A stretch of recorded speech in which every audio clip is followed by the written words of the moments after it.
Hey guys, welcome back to my channel.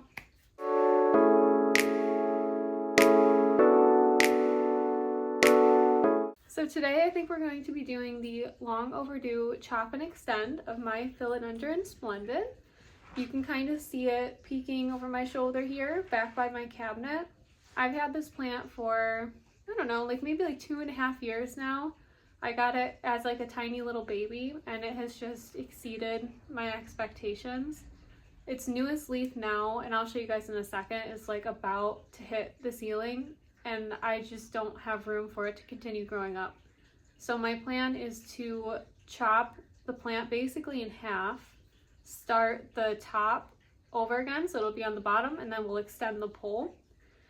And hopefully the leaves will continue to size up and it'll just continue growing like nothing ever happened. I've done this 3 times now, and that's usually what happens. So I'm really excited. Let me just grab my phone and I'll show you guys the plant a little bit closer up. So it's going to be kind of hard to get the whole plant in frame with my phone, but this is the top right now and it's looking great.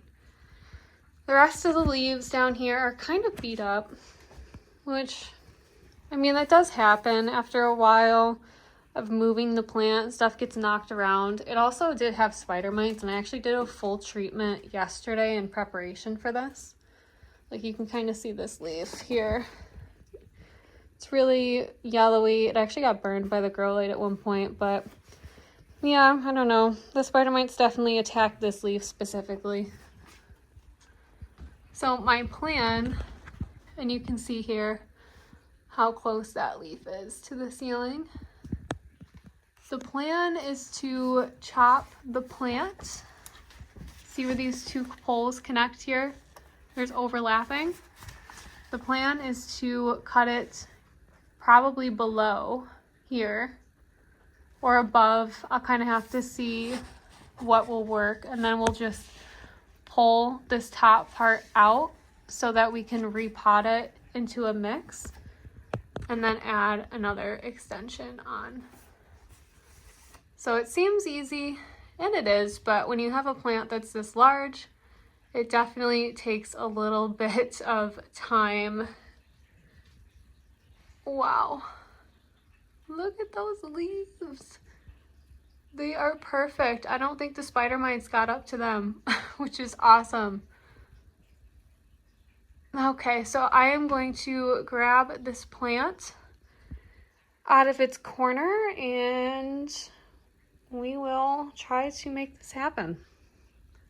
So it is going to be really hard to show the full process just because this is a huge plant, but I'm going to do my absolute best. It's also incredibly heavy because I stupidly watered the moss pole yesterday because it was really dry, not really thinking about how that was going to affect this whole process, so that's going to be interesting. Okay. So I have my scissors here and I'm just going to cut the stem where I want to separate the moss poles. And I'll try my best to give you a good view of it without completely blocking the view.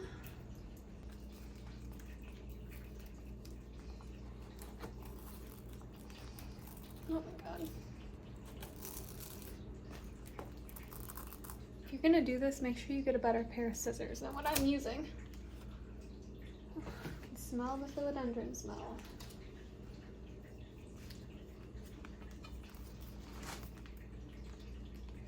Okay, so I have the stem cut where I would like it.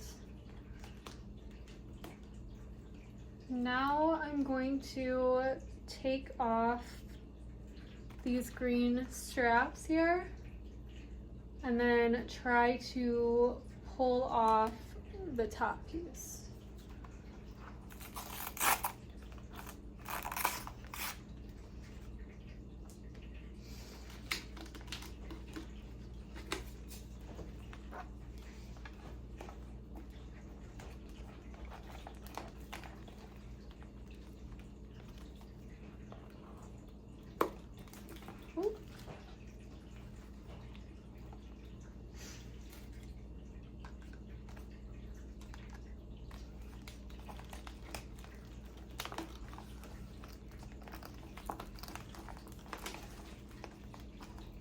God, it is so rooted.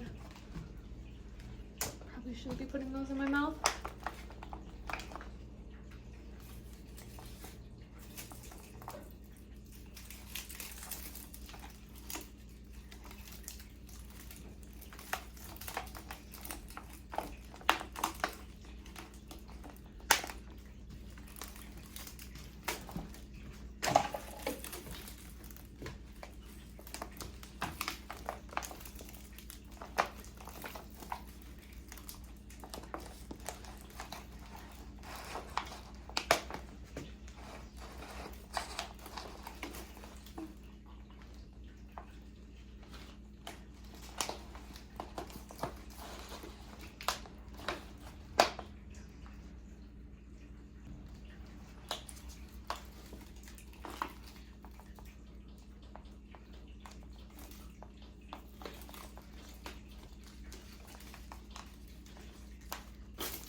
Okay, well, the top part is separated, and that was so difficult.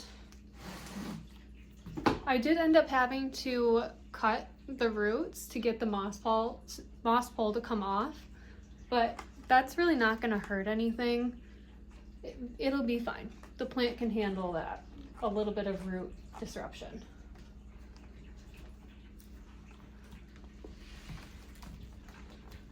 So this is what the bottom cut is looking like right now. Still very large. And I'm just gonna put this to the side and we'll deal with it later. I really wanna focus on getting the top part all set up. So this is just gonna go to the side.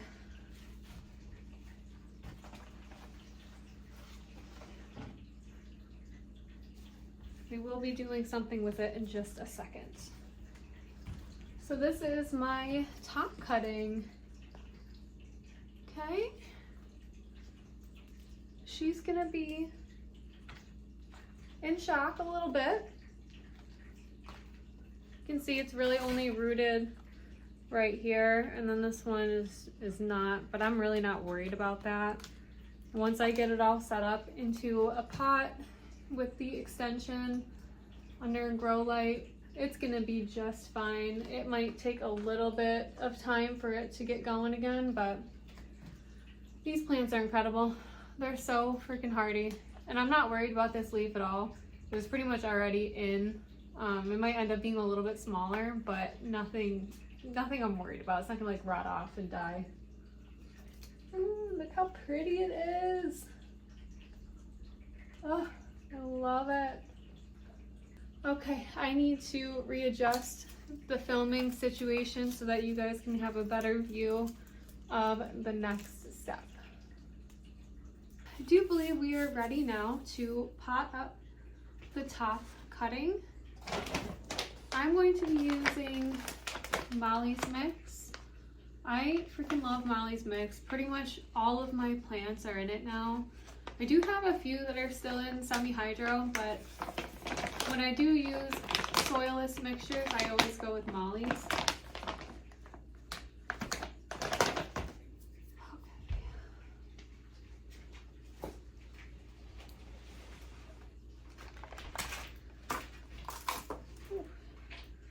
So the first thing that I'm going to do is I'm going to remove some of the moss at the bottom of the pole, and then I'm going to put aeroid mix in there.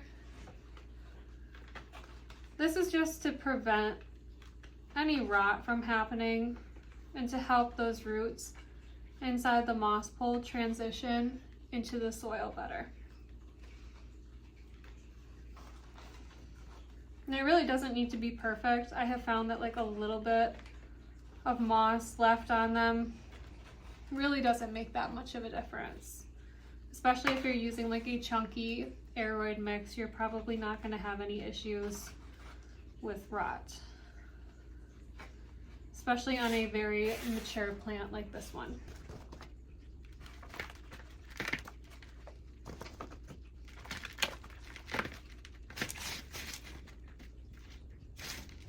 I'm just going to pack some of that mix to the bottom of the pole.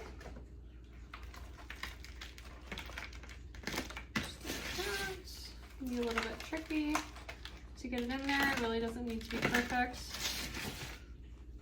Okay.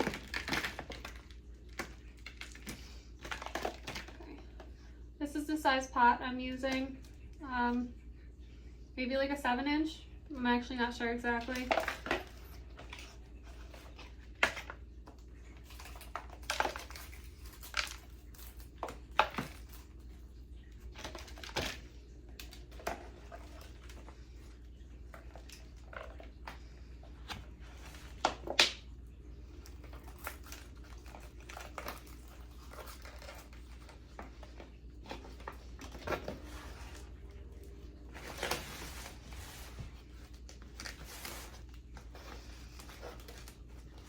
I kind of want the pole to be pretty centered in the pot.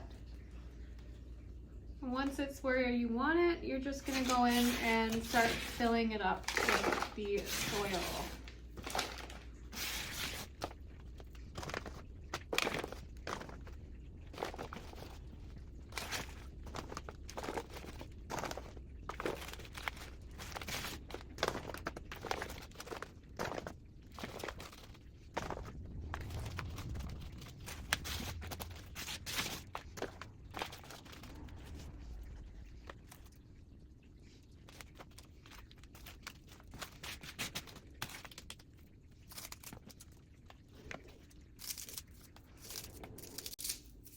Okay, now that it's potted up, I'm just going to set it to the side for a second so I can grab my moss.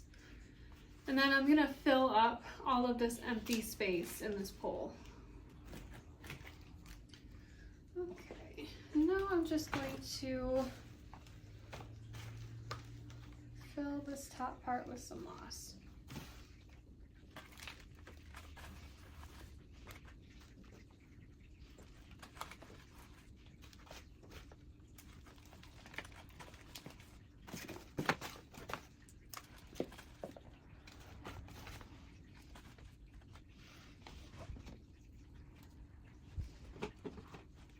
So that's all the moss that I have, unfortunately, but it's actually fine because for the bottom part of the Splendid, I'm actually not going to be keeping that plant on a moss pole. I'm going to be cutting it off the pole and then cutting up the stem into individual cuttings. And once we do that, we'll be able to reuse some of the moss poles that the plant was on before. So I'm going to set this down and then I'm going to grab the bottom part of the plant and we are going to get started on what we're going to do with that. So this is again going to be kind of hard for me to show you up close, like the process. And I know a lot of people would take the time to literally like untangle all of the roots and try to salvage the root system if they can, but to be honest, like I just don't have the patience to do that. It would take hours of work and I just don't really think it's worth it. I'd rather cut it off the pole and just like restart the root systems and then sell the cuttings later on than spending hours and hours and hours trying to get the root systems off of the pole.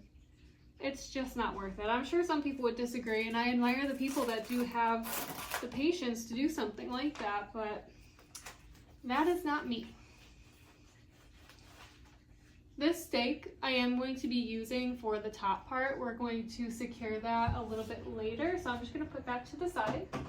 And the way I'm going to do this is I'm just going to start from the top and work my way down.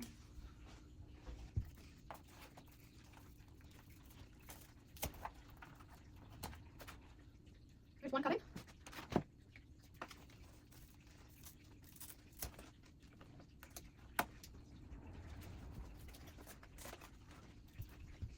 Here's another one. crap, the stem got so thick. Oh my gosh.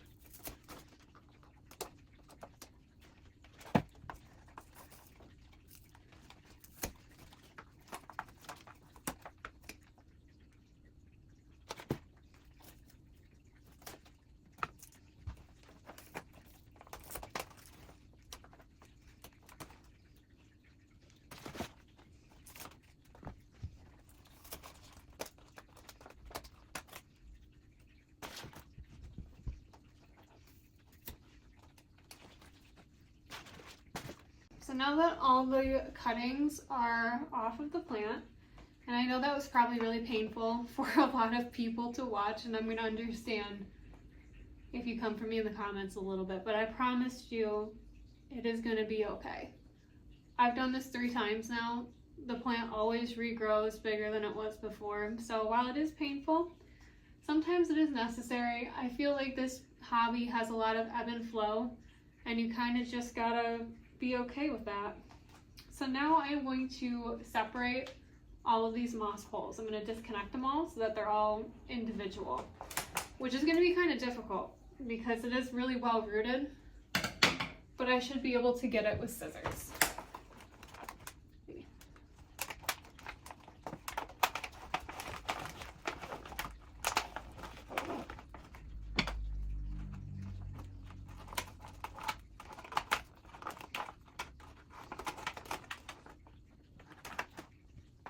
I really should not have watered this yesterday, but it will definitely help the top cutting not go through shock as much. This thing was really rooted in there. It's crazy.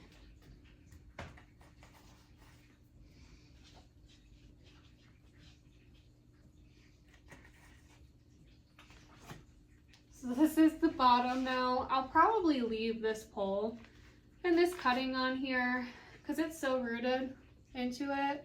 And I'll probably just, I don't know, probably just sell this one or keep it for a little while. I don't know. But I'm gonna go ahead and put this to the side now.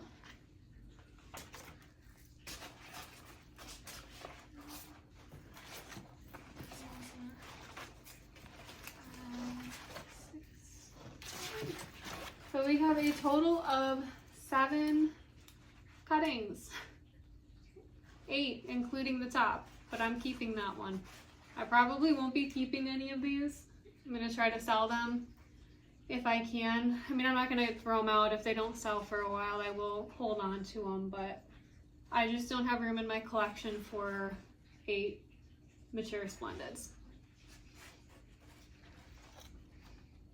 I'm gonna go ahead and set these aside, and my plan is to let them callus over probably for a day or so. That'll really help with rot. Probably after that I'll dip the ends in wax, and then I think I'll probably water root them at least for a little while, and then maybe some of them will go into moss. I'm not really sure, but for now I'm just gonna go set them aside. I made a huge mess on my carpet, and good thing I have a washable carpet from Yulin Rugs. They're very helpful for plant people that are messy like me. Okay, so moving back just real quick to the top cutting, I'm going to attach this green stake.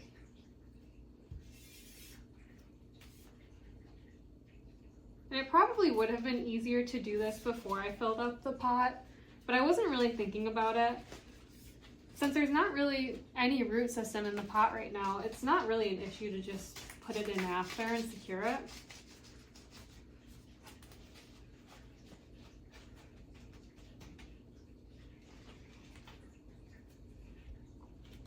I'm going to be using these Velcro straps to secure the moss pole to the garden stake.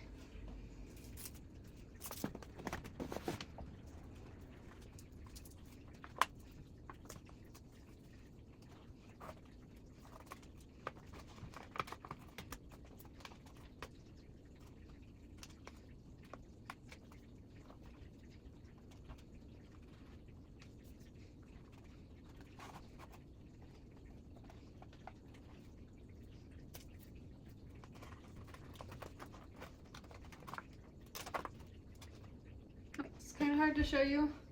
The stake is too tall and it hits my ceiling, so it's as high as I can hold it. But I have 3 straps at the bottom, the middle, and the top holding the pole to the stake. And now I'm going to use cling wrap or saran wrap to attach the splendid plant to the moss pole. And I typically recommend using saran wrap rather than just the Velcro strips because it creates humidity around the roots and really helps it attach to moss poles a lot better. So that's usually what I do.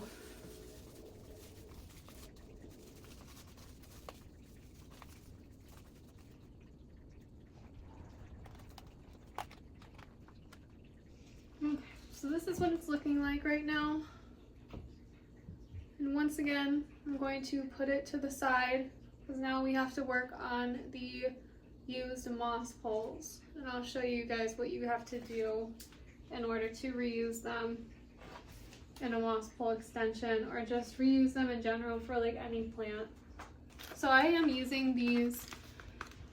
These are like the cheap poles from Amazon and they close from the back, which basically makes it impossible to get plants off of these in the first place because you have to try to pull the root system through these tiny holes. So that's also part of why I just decided to cut them off and then re-root them.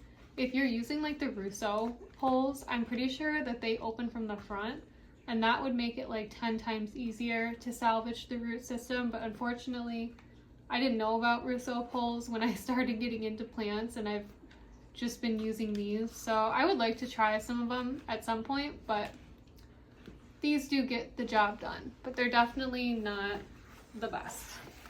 So what you have to do is you have to open all of those clips in the back and just open up the pole.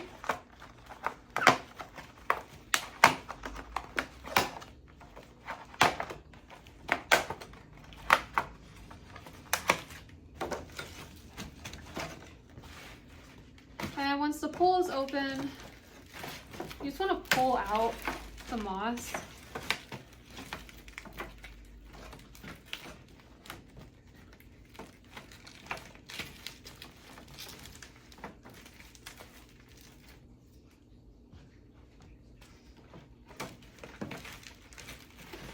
And from here, you could use fresh moss if that's what you want to do. If you're like me and you do like to reuse your moss, because you can reuse it, you're basically just going to start ripping the pole apart.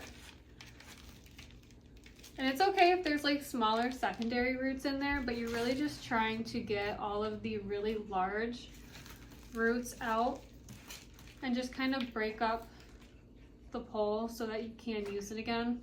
I know a lot of people would probably feel weird about doing that because they'd be concerned about, I don't know, leftover roots in the moss causing rot or something like that.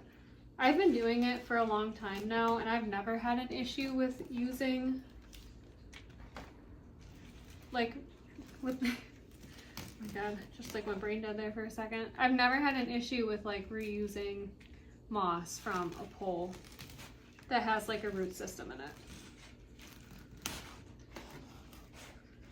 And this plant was really, really well rooted in here. So it's pretty much all roots, but we're gonna make it work.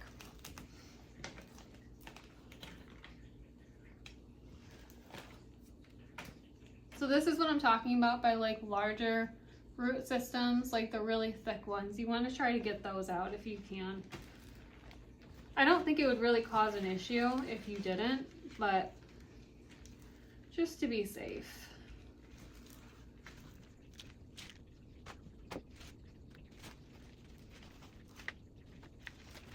Honestly, like I do prefer to reuse stuff when I can because this hobby can get so expensive outside of buying all the plants and stuff. And I just really don't like to be wasteful, and most of the time the plants don't mind. They're fine. They're a lot hardier than people give them credit for.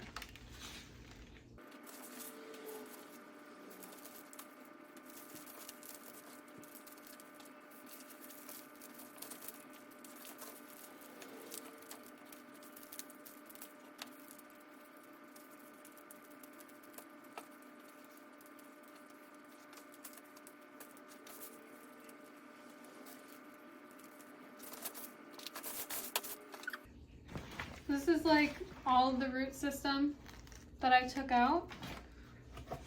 And this is all of the moss that I'm gonna be reusing. So now the next part is just really simple.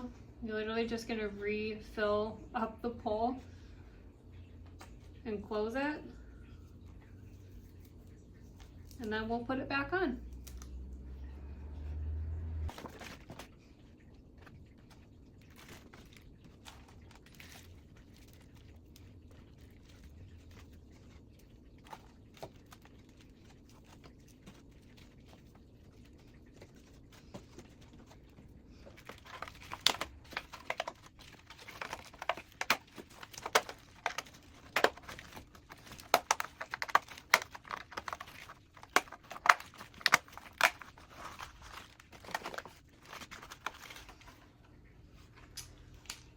And it's gonna zoom. So now the next part we're gonna be doing is going to be attaching this pole to the top of my cutting. So right now I'm just trying to make sure that I have enough moss in the bottom so that when I connect to the poles, there's not like a big gap. So I'm just pulling some out from the top and filling up the bottom. These poles are pretty easy to attach, like most. They just go on the inside of the pole. I guess maybe you could do it on the outside. I've never tried to do it that way. And then they should just slide together and connect.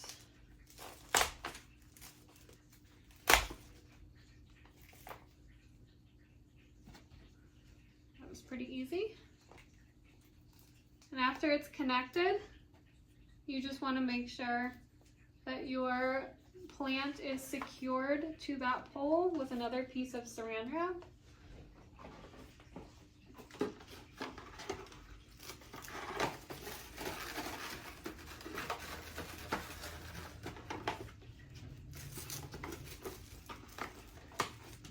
By the way, I know that this is a lot of saran wrap, but I don't throw my saran wrap away.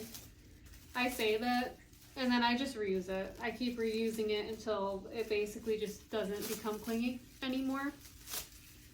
Because I know it is a single-use plastic, but it really does work well to getting those roots rooted into the moss pole.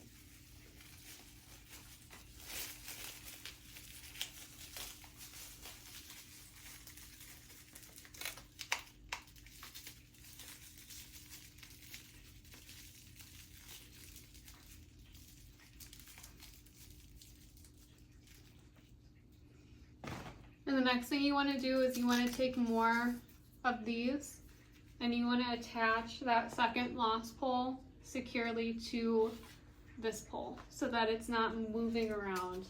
I would advise to do at least 3 of these per pole because you really want to make sure that it's like tight and secure, or else it'll move around on you, especially like as the plant grows and becomes heavier.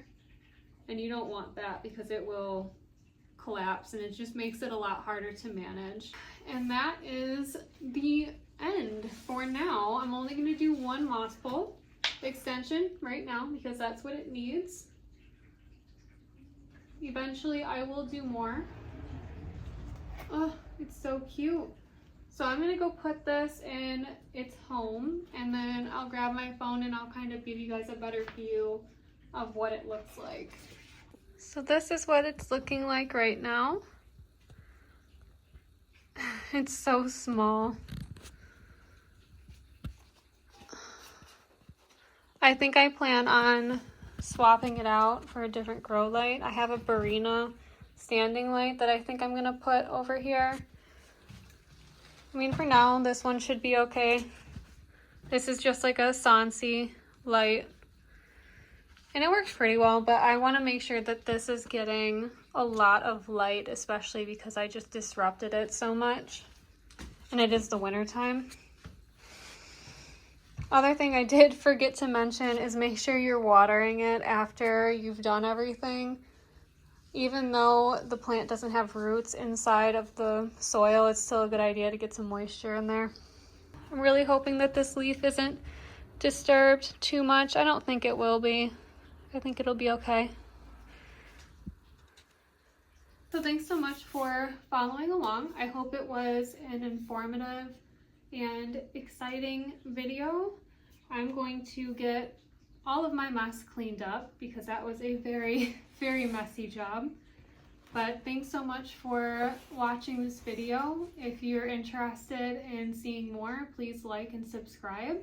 I'll definitely be posting updates on both of my YouTube and my Instagram channel of how the Splendid adjusts in the next couple months.